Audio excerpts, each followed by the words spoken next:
భూ సమస్యల శాశ్వత పరిష్కారం కోసం రాష్ట్ర ప్రభుత్వం ప్రవేశపెట్టిన భూభారతి ఆర్ఓఆర్ చట్టం ఎంతో దోహదపడుతుందని జిల్లా కలెక్టర్ రాహుల్ రాజ్ అన్నారు.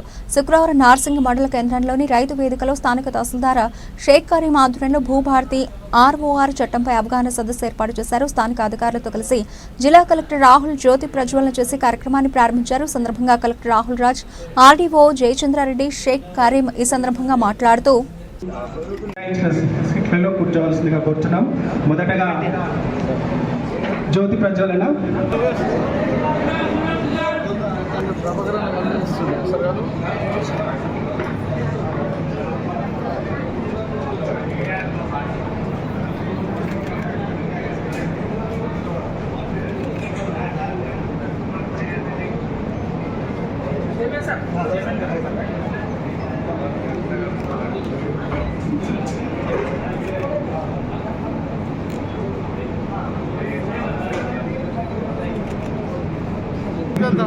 అవగాహన సదస్సుకి చేసిన పెద్దలు గౌరవనీయులు సివిల్ కోర్ట్ తప్పు చేస్తే మన ల్యాండ్ ట్రిబ్యులేట్ ఇచ్చారు. ఆ రకంగా సార్ మా గౌరవ ముఖ్యమంత్రి గారికి మేము నేరుగా చెప్పలేము, మా ఎమ్మెల్యే గారి ద్వారా చెప్తాం, మా వైఎస్ఆర్ ద్వారా. కానీ మీరు కలెక్టర్ మీటింగ్లో ఉంటారు కాబట్టి అప్పుడు ఖచ్చితంగా జీపీఎస్ కూడా పూర్తి అధికారులు వస్తారు ఇవ్వాలి సార్. ఎందుకంటే అది ఇచ్చితే మాత్రం మళ్ళీ పాత దగ్గర అవుతుంది, పాత దుకాణం అవుతుంది సార్. అది కంపల్సరీ తెలియజేసుకుంటూ మా తరఫున మా మండలం తెలియజేస్తాం. అలాగే సార్ నార్సింగి మా మండలం చిన్న మండలం సార్, 9 గ్రామాలు ఉంటాయి. ఒక గ్రామం ఏమో కాసలాపురం గ్రామం ఉంటుంది సార్. అది గ్రామ పంచాయతీ ఏమో శ్రీనూరులో ఉంటుంది. కానీ రెవెన్యూ మాత్రం ఇట్స్ గోరింగ్ ఉంటుంది చక్రపేట మండలం సార్. గ్రామ పంచాయతీ ఇటే ఉంటుంది, పోలీస్ ఇటే ఉంటుంది, అన్నిటే ఉంటాయి. రెవెన్యూ మాత్రం కాసలాపురం ఉంటుంది సార్, చక్రపేట మండలం ఉంటుంది సార్. అదొకటి ఇటు తీసుకోవాలి సార్. అండ్ ఆల్సో బొలాపురం ఉంటుంది సార్. అది ఆల్సో సేమ్ ప్రాబ్లం. పోలీస్ ఇటే ఉంటుంది, గ్రామ పంచాయతీ ఉంటుంది. కానీ రెవెన్యూ మాత్రం చేపట్టలు ఉంటుంది సార్. ఆ 2 గ్రామాలు ఖచ్చితంగా సార్ మేము మంత్రి గారికి చెప్పాము, మా రోహిత్ గారికి చెప్పాము, మా జిల్లా మంత్రి గారికి చెప్పాము. మీకు ఖచ్చితంగా 2 గ్రామాలకి మా నార్సింగ్ రావాలి సార్. అలాగే సార్ మా అందరి తరఫున సార్, నా నార్సింగ్ తరఫున పేరున మీకు గౌరవ ముఖ్యమంత్రి గారికి, మా రెవెన్యూ మంత్రి గారికి అందరికీ మేము థ్యాంక్స్ చెప్తాం సార్. Thank you sir.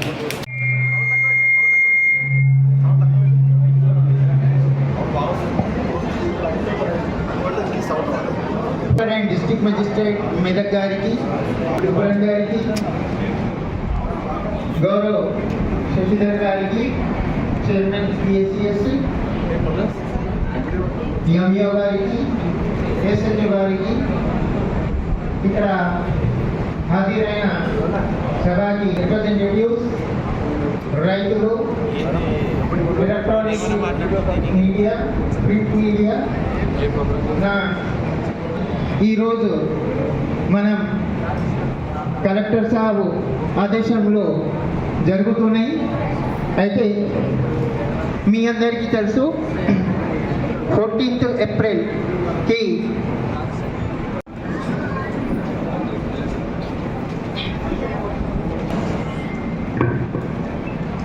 వేదికపైకి రావాల్సిందిగా అహ్మద్ గారిని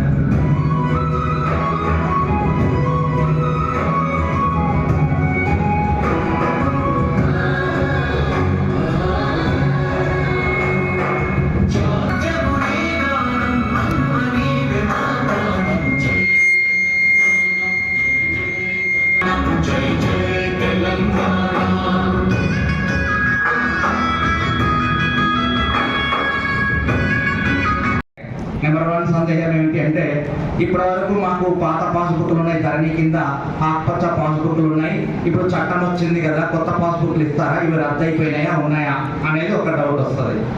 కొత్త పాస్బుక్లు ఇప్పుడు రావు, ఇంకొక 6 నెలలు సంవత్సరం పడుతుంది. మ్యాప్లతో వస్తాయి. అంటే మీ భూమి ఎక్కడుంది, అది ఈ ఉత్తరం ఎవరు ఉన్నారు, దక్షిణం ఎవరు ఉన్నారు, అది ఎట్టెట్లా వంకర్లు తిరిగి ఉంది అని మ్యాప్ తయారు చేసిన తర్వాత సర్వేయర్లను ప్రభుత్వం మండలానికి 3 లైసెన్స్ సర్వేయర్లను పెడతా ఉన్నారు. వాళ్ళు వచ్చి మీ భూమిని కొలిచి మ్యాప్ తయారు చేసి ఆన్లైన్లో దాన్ని పెట్టిన తర్వాత ప్రభుత్వం మీకు కొత్త పాస్బుక్ ఇస్తుంది. అప్పటి వరకు కూడా ఈ పాస్బుక్ అందుబాటులో అంటే చెల్లుతుంది. ఈ పాస్బుక్ మీదనే బ్యాంక్ లోన్లు వస్తాయి, ఈ పాస్బుక్ మీదనే భూమి అమ్ముకోవచ్చు, కొనుక్కోవచ్చు కొత్త చట్టంలో కూడా. ఇది నెంబర్ 1. నెంబర్ 2, పాత చట్టం ప్రకారము, పాత చట్టం అంటే దాన్నే మనం 2020 ROR చట్టం అంటాము.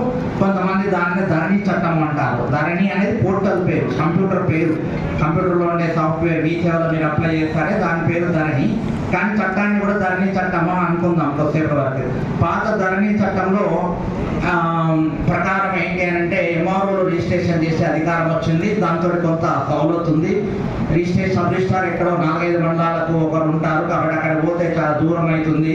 ఎంఆర్ఓ దగ్గర రిజిస్ట్రేషన్ వెంటనే అయింది, వెంటనే పాస్బుక్ ఇచ్చారు. పాత రోజుల్లో కాకుండా గతంలో రిజిస్ట్రేషన్ ఒకరి దగ్గర పాస్బుక్ ఒకరు ఇచ్చేది, అలా కాకుండా ఎంఆర్ఓ దగ్గరనే రిజిస్ట్రేషన్, ఎంఆర్ఓ దగ్గరనే గంట లోపలనే పాస్బుక్ ఇచ్చారు ధరణి ప్రకారం.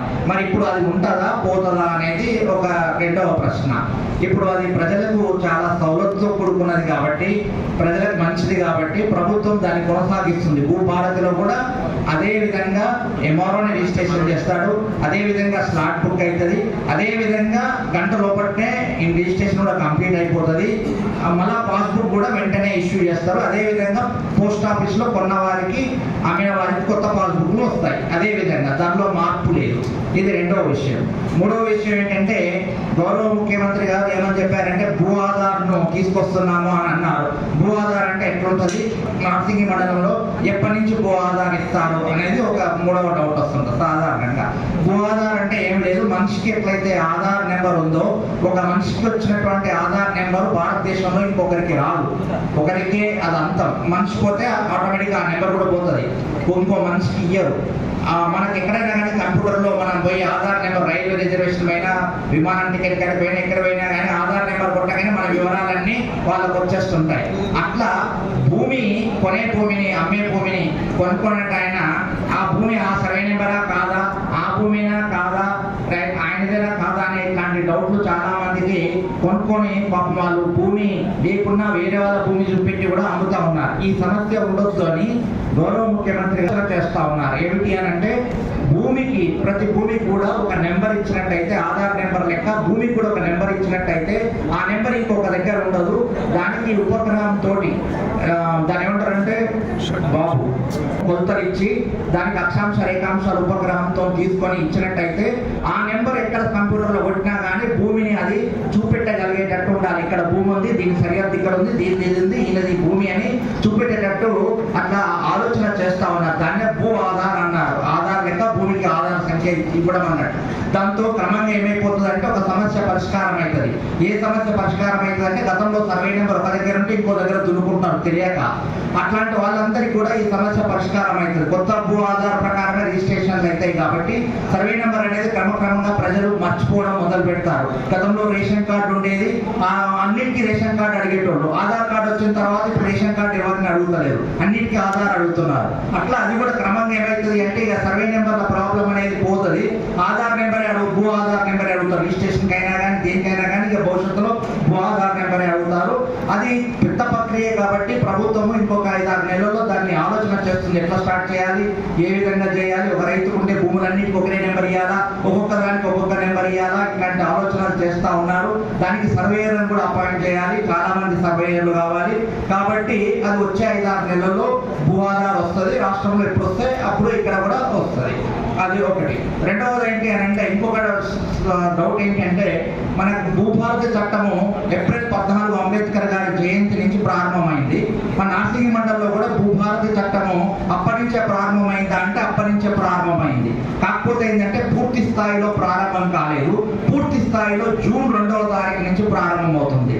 అప్పుడే జూన్ 2వ తారీఖు నాడే మీ గ్రామాలకు అంటే పూర్తి స్థాయిలో అమల్లోకి వస్తుంది. కాబట్టి మీ గ్రామంలోకి రెవెన్యూ అంటే ఎంఆర్ఓ ఆధ్వర్యంలో రెవెన్యూ టీం వచ్చి రోజు ఒక గ్రామంలో కూర్చొని మీ సమస్యలన్నింటినీ కూడా వాళ్ళు తెలుసుకొని అక్కడికక్కడే దానికి ఏ మాడ్యూల్లో పెడితే అంటే కంప్యూటర్లో ఎట్లా అప్లై చేస్తే బాగుంటుంది, సమస్య పరిష్కారం అవుతుందా కాదా అని అక్కడే మీకు చెప్తారు. కాబట్టి మీరు మళ్ళీ ఎంఆర్ఓ ఆఫీస్ చుట్టూ, ఆర్డీఓ ఆఫీస్ చుట్టూ, కలెక్టర్ ఆఫీస్ చుట్టూ తిరగాల్సిన అవసరం లేకుండా ఎంఆర్ఓని విచారణ చేసి అక్కడికక్కడికే నిర్ణయం తీసుకొని దాన్ని ఒకవేళ చేయగలిగేదైతే ఇట్లా మీ సేవలు మీరు ఇట్లా అప్లై చేయండి, ఈ మాడ్యూల్ ప్రకారం అప్లై చేయండి అని అక్కడనే రాసిస్తారు. దాని ప్రకారం మీరు అప్లై చేసినట్టయితే చేసినట్టయితే ఆ సమస్యను రెవెన్యూ డిపార్ట్మెంట్ వారం అంటే నెల రోజుల్లో 2 నెలల పాటు పరిష్కారం చేస్తుంది. ఎక్కడ తిరగాల్సిన అవసరం లేదు, మీ దగ్గరికి వస్తుంది. కానీ ఎప్పటి నుంచి?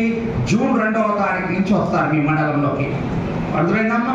నా తదనంతరం ఆ నంబర్ వేరే ఎవరికి కూడా అసైన్మెంట్ అనేది చేయడం అనేది ఉండదు. సో మనిషి శాశ్వతం కాదు, కొన్ని రోజులు ఉంటారు, కొన్ని ఏళ్ళు ఉంటారు, తర్వాత వాళ్ళ వారసులు వాళ్ళు ముందుకు పోతూ ఉంటారు. శాశ్వతంగా మనిషికి ఎటువైతే యూనిక్ నెంబర్ ఉందో అదే విధంగా శాశ్వతం అనిపించుకునే భూమికి కూడా ఒక యూనిక్ నెంబర్ ఉండాలనేసి పర్మనెంట్ భూధార్ కార్డ్ అనేసి కూడా ఒక కాన్సెప్ట్ తోని ప్రభుత్వం తీసుకొని రాబోతా ఉంది. నేను ఇందాక చెప్పినట్టు గట్టు పంచాయతీల చెప్పినట్టు సపోజ్ ఆయన హైదరాబాద్ పోదాం అనుకుంటున్నాడు, లైసెన్స్ సర్వేయర్ తోని సర్వే చేయించుకొని ఎంఆర్ ఆఫీస్ లో ఆయన అప్లై చేసుకున్నట్టయితే ఈ సర్వేయర్లు మొత్తం కూడా సర్వే చేసి కరెక్ట్ గా ఆయన భూమి హద్దులని నిర్ణయించడం జరుగుతుంది. ఏ విధంగా నిర్ణయించడం జరుగుతుంది అంటే ఇంతకు ముందు లాగా మట్టి హద్దులో లేకపోతే రాళ్ళు బాతో కాదు, శాటిలైట్ ఇమేజ్ ద్వారా ఒక్కొక్క హద్దుది లాటిట్యూడ్ లాంగిట్యూడ్స్ అంతా కూడా క్యాప్చర్ చేసుకొని దాని ద్వారా అవన్నీ కలిపినట్టు ఆ హద్దులన్నీ కూడా కలిపితే ఏర్పడే నక్షను వాళ్ళ పాస్బుక్లని ప్రింట్ చేసి ఒక్కొక్క కార్నర్ కి ఏమేమి లాంగిట్యూడ్స్ ఉన్నాయి లాంగిట్యూడ్స్ ఉన్నాయి అవన్నీ కూడా అలా మెన్షన్ చేసి ఆయన పాస్బుక్ లో ప్రింట్ చేయడం జరుగుతుంది. సో దీని ద్వారా ఏమవుతుందంటే రానున్న రోజులలో అంటే ఒక 10 సంవత్సరాలు 100 సంవత్సరాలు 1000 సంవత్సరాల తర్వాత కూడా వాళ్ళు వచ్చి వాళ్ళ వారసులు వచ్చి మా ఫలానా మా తాత మా ముత్తాతకి మరి నార్సింగి మండలంలో భూమి ఉండే మరి అప్పుడు ఆయన చాలా తెలివిమంతుడిలాగా ఆయన శాటిలైట్ ఇమేజ్ ద్వారా లాటిట్యూడ్ లాంగిట్యూడ్ సర్వే చేసుకున్న మ్యాప్ కూడా వేసుకున్నాడు అంటే కూడా ఆ శాటిలైట్ ఇమేజ్ ఎప్పటికీ కూడా భూమి ఉన్నంత వరకు కూడా ఆ ఇమేజ్ కూడా ఉంటుంది. కాబట్టి డైరెక్ట్ మోకం మీద పోయిన హద్దులు ఏంటి అని కూడా సర్వే డిపార్ట్మెంట్ కానీ లేకపోతే ఆయననే ఫోన్లో కూడా ఆయన హద్దులు వెరిఫై చేసుకునే విధంగా కూడా ఇది ఏర్పాటు చేయడం జరుగుతుంది. సో దీని ద్వారా ఏ విధమైన భూ తగాదాలు ఫీల్డ్ మీద జరగకుండా మనకు ఉంటే నేను ఇందాక చెప్పినట్టు మట్టితో కట్టేస్తే అది చెరిపేయచ్చు, రాళ్ళు పెట్టినా కానీ రాత్రికి రాత్రి ఆ రాళ్ళు కూడా మాయం చేసేయచ్చు. బట్ శాటిలైట్ తోని అంటే ఉపగ్రహంతో మనం కనుక ఒకవేళ మనం ఈ సర్వే చేసుకుని ఆ మ్యాప్ చేసుకున్నట్టయితే దాన్ని చెరిపేయాలంటే ఎట్లా సాధ్యమవుతుంది? అయితే దాంతో కూడా అవుతుంది. ఎట్లా అవుతుంది? శాటిలైట్ ని తీసేస్తే అప్పుడు పాసిబుల్ అవుతుంది. బట్ ఆ శాటిలైట్ ని తీసే అంత స్తోమత మనకి ఎవరు కూడా లేదు, ఇంకా అంత అడ్వాన్స్ గా మనం ఎవరు కూడా పోలేదు. అంటే చిన్న పట్టదారులు వాళ్ళందరూ సరే గట్టులు జరిపేద్దామంటే శాటిలైట్ ని చెప్పేస్తే ఈ గట్టు కూడా పోతుంది అనుకునేంత స్థాయికి ఇంకా మనం ఎదగలేదు. కాబట్టి సూర్య చంద్ర వారసులకు కూడా 1000 ఏళ్ల వరకు కూడా భూమి ఎక్కడుందో కూడా క్లియర్ గా చెప్పే విధంగా మనకి ఆ భూధార్ కార్డ్ అనేది కూడా పర్మనెంట్ గా ప్రభుత్వం ఇవ్వబోతా ఉన్నది. రాబోయే రోజుల్లో రిజిస్ట్రేషన్ చేసుకోబోయే ముందు కూడా వాళ్ళు అప్లై చేసుకొని సర్వే చేసుకొని ఆ నక్ష తీసుకొని ఆ నక్ష ప్రకారమే రిజిస్ట్రేషన్ చేసుకునే విధంగా కూడా మనకి ఏర్పాట్లు జరుగుతూ ఉన్నాయి. ఆ రిజిస్ట్రేషన్ డాక్యుమెంట్ కూడా ధరణిలో ఇంతకుముందు ఏ డాక్యుమెంట్ దాని ప్రకారంగానే రిజిస్ట్రేషన్ అవుతుండే.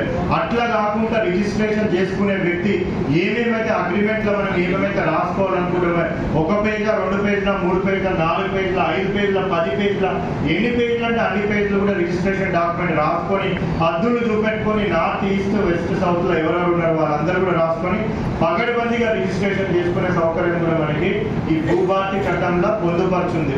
అంటే నేను ఇందాక చెప్పిన దాన్ని అన్నిటి కూడా మీరు ఒకసారి విశ్లేషించుకున్నట్టయితే 2 చాలా ఇంపార్టెంట్ థింగ్స్ మనకి ఇక్కడ కనిపిస్తూ ఉన్నాయి.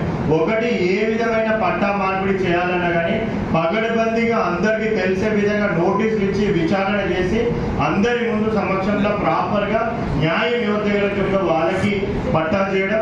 ఎక్కడైనా తప్పు జరిగిందంటే 2 అంచెల అప్పీల్ వ్యవస్థను ఏర్పాటు చేసుకోవడం. అదేవిధంగా ఫ్యూచర్ లో ఏ విధమైన వివాదాలు రాకుండా ఈ సర్వే మ్యాప్లతో రిజిస్ట్రేషన్లు చేసుకునే విధంగా ఏర్పాటు చేసుకోవడంతో ఫ్యూచర్ లో రానున్న రోజుల్లో భూ వివాద రహిత తెలంగాణగా మన తెలంగాణ రాష్ట్రం ఏర్పడాలి. ఏ విధమైన భూ వివాదాలు ఉండొద్దు, రైతులందరూ కూడా సంతోషంగా ఉండాలి, ఏ విధమైన గట్టు పంచాయతీలు ఉండొద్దు, ఏ విధమైన సమస్యలు ఉండొద్దు అనేది కూడా మన గౌరవ ముఖ్యమంత్రి గారి భూభారతి చట్టాన్ని ప్రవేశపెట్టడం జరిగింది.